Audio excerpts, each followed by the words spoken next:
Okay, today we're going to be making one of the most vibrant cakes out there. Yes, we are talking about an orange cake. This cake has the most wonderful orange flavor to it. It is so incredibly soft and moist, and trust me when I say one bite of this cake will brighten up your day in an instant. Now, before you start on the cake batter, you want to preheat your oven to 180°C or 350°F conventional and grease or line 2 8-inch cake tins. As always, I'm using my homemade cake release to grease my tins. Okay, now you just want to set these cake tins aside for now, and next we're going to sift together our dry ingredients. So I've got 270 grams or 2 1/4 cups of plain all-purpose flour, 40 grams or a 1/3 cup of cornstarch, 2 1/4 teaspoons of baking powder, and half a teaspoon of salt. Once that's all sifted together, then you just want to use a whisk or fork to mix that all together until it's well combined, and then set it aside for now. Next, in a large bowl, you want to add in 170 grams or 3/4 cup of room temperature unsalted butter, 75 grams or a 1/3 cup of unflavoured vegetable oil, I use canola oil, 250 grams or 1 1/4 cups of white granulated sugar, and 3 teaspoons of orange zest. Remember, when zesting your oranges, you only want to use the very top layer of the orange. You don't want to go down to the white part because the white part is bitter and we don't want a bitter cake. And then you just want to use a hand or stand mixer to cream that together for 2 minutes until it's light and fluffy. By adding the orange zest in during this creaming stage, it's going to help release more of the flavor from the orange zest. Next, you want to add in 3 large room temperature eggs one at a time, mixing well in between each addition, so about 10 to 15 seconds in between each egg.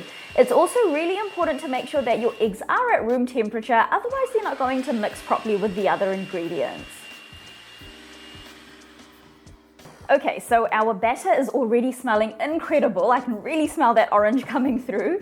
Now next you want to add in 90 grams or 3/4 cup of room temperature full fat milk, 112 grams or half a cup of freshly squeezed orange juice. This is just going to add incredible orange flavor to our batter, and 2 teaspoons of vanilla extract or essence. And then you just want to mix that all together until it's well combined.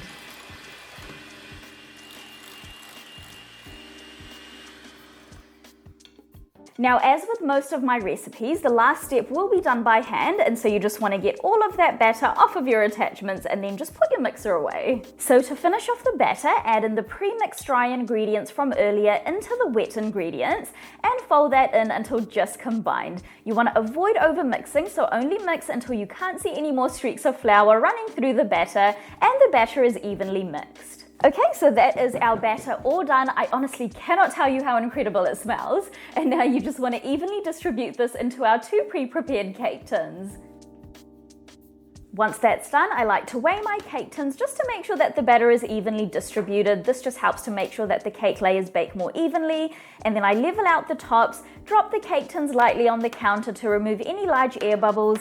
And now these are going to go into the oven for 30 minutes or until a toothpick comes out clean with a few moist crumbs on it. So my orange cake layers are out of the oven now. They honestly smell so good. I've just let them cool in the cake tins for about 20 minutes just to allow them to firm up a bit. And now I'm just running a thin knife around the edges to release the cakes from the cake tins and turning them out onto a wire rack to completely cool. Now trust me when I say that the softness of these cake layers is like on another level. They are so incredibly moist, and the crumb just has the most velvety texture. Now while these cake layers are cooling, we're going to go ahead and make an incredibly delicious orange cream cheese frosting. So to a large bowl, add in 225 grams or 1 cup of room temperature unsalted butter, and using a hand or stand mixer on a medium-high speed, cream that together for a few minutes until it's light and fluffy. If you're using a stand mixer, then you want to do this with the paddle attachment. Okay, now next you want to add in 570 grams or 4.5 cups of powdered sugar, also known as icing or confectioner's sugar, and you want to do this in 3 batches while mixing on a low speed. This is just going to make sure that the powdered sugar doesn't go everywhere while you're mixing, and you also want to make sure that each batch is mixed in well before adding in the next.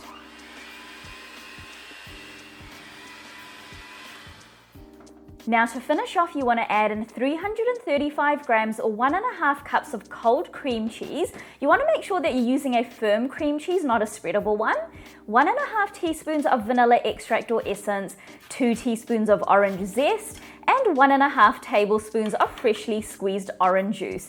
And then you just want to mix that all together until it's well combined. You want to avoid over mixing though, because the more you mix, the softer your frosting is going to become.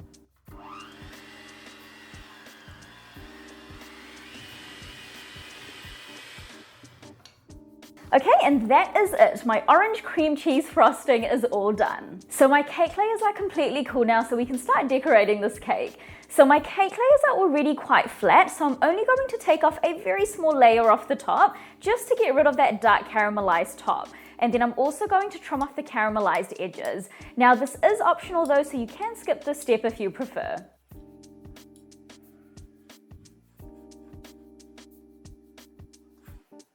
Once that's done, I'm placing my first cake layer onto my cake stand and then spreading out a generous amount of the orange cream cheese frosting on the top using my offset spatula. Then I'm placing my next cake layer on top and spreading out a generous amount of the frosting on the top and sides of the cake so that it's completely covered.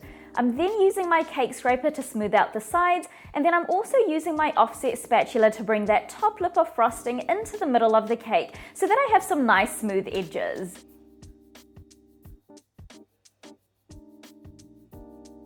Now to finish off, I'm just popping some of my frosting into a piping bag with a 1 star piping tip on it, and then I'm just doing some piping around the top edges of the cake. I'm just going to do some cupcake swirls. Now you can continue to decorate this cake however you like. You might want to add some orange slices on the top or the sides, but that is my orange cake all done. This cake is honestly so incredibly soft. It has a wonderful velvety crumb and has great orange flavor running throughout the cake. Oh, it's so soft.